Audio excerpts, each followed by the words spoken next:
Welcome to Kenton's videos. Enjoy the video. In this video, I will show you how to make crispy taco shells. First, choose good quality corn tortillas.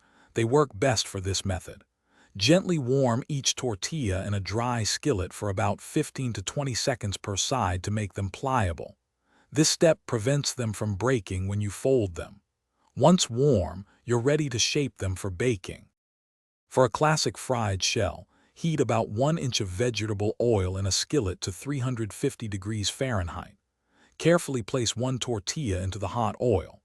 After about 20 to 30 seconds, use tongs to fold it in half, holding the shape as it fries. Continue frying until it's golden brown and crispy, which usually takes another 30 to 45 seconds.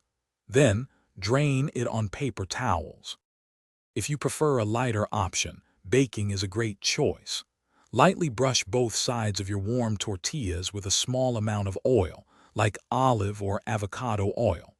Drape each tortilla over 2 bars of your oven rack, creating the classic taco shape.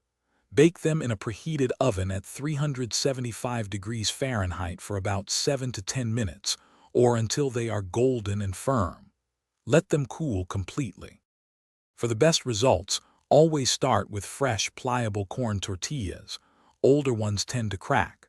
Avoid overcrowding your pan or oven, as this can lead to uneven cooking.